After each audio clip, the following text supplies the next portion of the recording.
Another tech outage at Newark Airport. NYPD detains 14 people at a pro-Palestinian protest at Brooklyn College. Chinese American Railroad Workers Memorial Day. And New York City's streets plan put on hold. From WNYC, this is NYC Now. I'm Janae Pierre. We're learning more about that mess at Newark Airport. Federal aviation officials say the airport was hit with yet another tech outage Friday morning, marking the second such meltdown in as many weeks. The outage around 4 a.m. affected the Philadelphia-based air traffic control center that manages the flow of aircraft in and out of the airport. The Federal Aviation Administration says the outage lasted for 90 seconds. A similar 90-second outage occurred at the same control center on April 28th.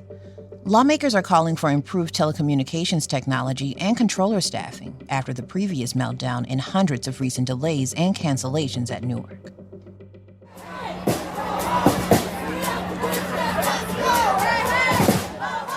Brooklyn College demonstrators say they'll continue to organize against the war in Gaza. The NYPD took more than a dozen of them into custody Thursday night from campus. Videos and photos on social media show a few dozen protesters rallying, praying, and setting up several tents on the Flatbush campus's East Quad. A college spokesperson says the tents violated school policy and were removed by campus security and NYPD officers following verbal warnings. The NYPD says half of the people who were detained faced charges like trespassing and disorderly conduct. The others got summonses. New York City will recognize the hard work of Chinese immigrants who built the Transcontinental Railroad. May 10th is now officially Chinese American Railroad Workers Memorial Day. WNYC's Elizabeth Shui explains. Councilmember Susan Zhuang represents parts of Brooklyn with significant Chinese American populations. She explains why it's important now to commemorate the 12,000 or so Chinese American railroad workers who helped connect the western and eastern part of the country together in the 1860s. That was right before Congress passed the Chinese Exclusion Act. Today, people talk about immigrants with fear, and sometimes hate. It's not new. The Chinese American railroad workers in American history had the same problems. These workers worked just for a few cents a day.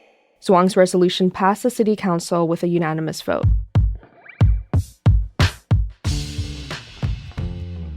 Candidates running for mayor say the Adams administration has fallen short of the city's streets plan. Coming up, we visit a stretch of 3rd Avenue under the Gowanus Expressway that's been a point of political contention for decades. More on that after the break.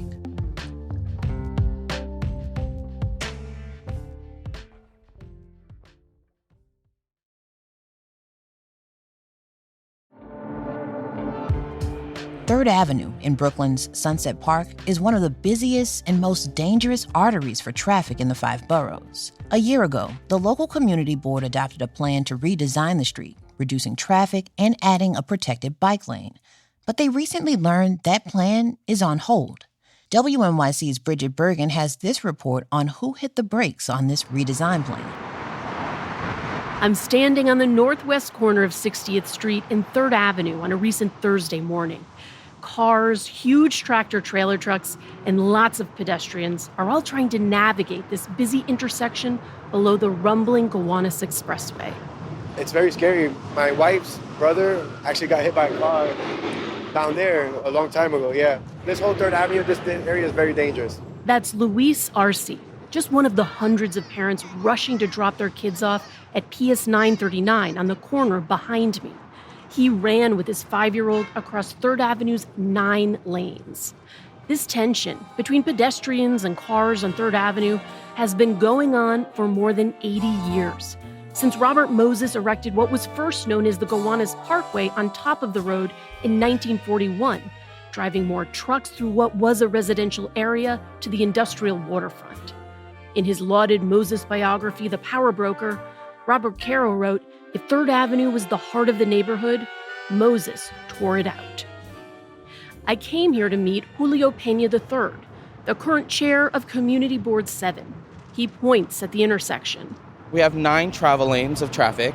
We have a major entrance to the BQE towards Staten Island here, which everyone uses coming from the south, coming from the east, to get onto the highway. And then if you can see, we have a broken traffic light on 4th Avenue, which even makes it even worse. Data from the city's Department of Transportation show 87 injuries at this intersection alone between 2018 and 2022, and 14 deaths over the same period along 3rd Avenue stretching north to Prospect Avenue. That's more than 3 times the number of deaths as the equivalent stretch on nearby 4th Avenue in the same time period.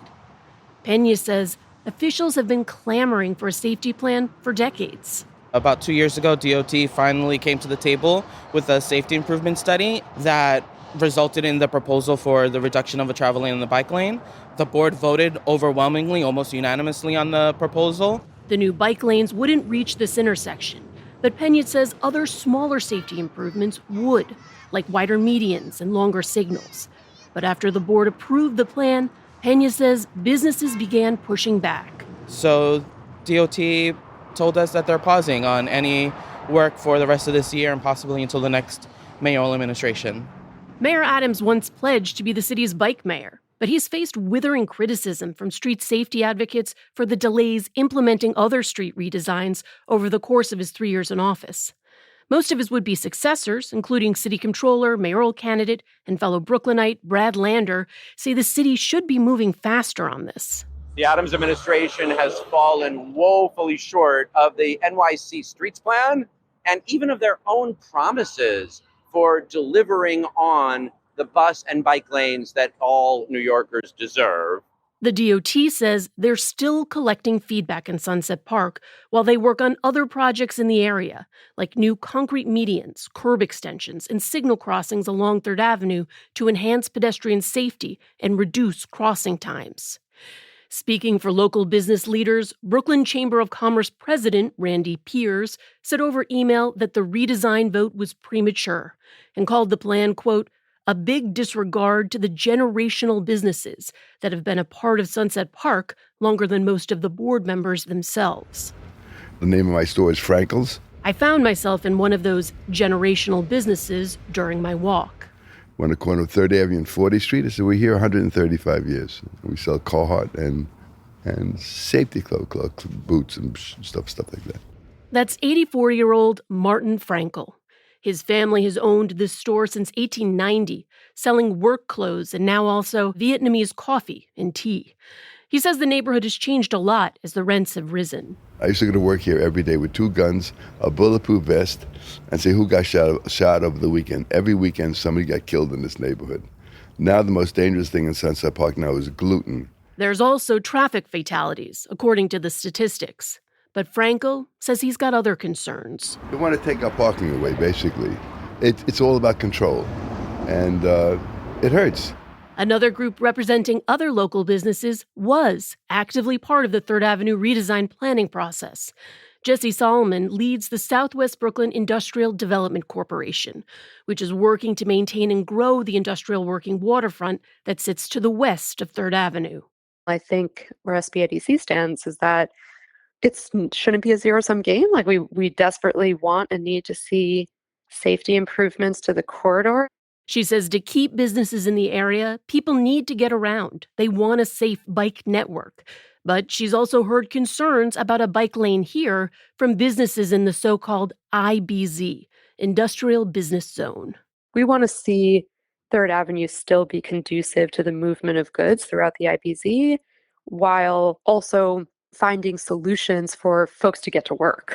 For now, those solutions are likely on hold until after the election, which starts with the primary next month. Among the major Democratic mayoral candidates, all voiced support for the community board's redesign plan, except former Governor Andrew Cuomo, who said he would come up with a plan supported by everyone. That's WNYC's Bridget Bergen. Some sports news for the Orange and Blue. The Knicks are back at Madison Square Garden Saturday for Game 3 of their playoff series against the Boston Celtics. The Knicks have battled their way to a 2-0 lead in the best-of-7 series, nearly giving myself and other fans a heart attack. The Celtics now face a pivotal contest at MSG after New York beat the defending NBA champs twice in Beantown. The Knicks are currently undefeated on the road this postseason. Tip-off at MSG is 3:30 this Saturday. A quick note before we kick off the weekend, we're dropping another episode for you this Saturday. And it's an interesting one about a suspended Columbia University student who created an AI-powered app that helps you, as the tagline puts it, cheat on everything. Crazy, right? Be on the lookout for that in your feed first thing Saturday morning. Thanks for listening to NYC Now from WNYC. I'm Janae Pierre. Have a nice weekend.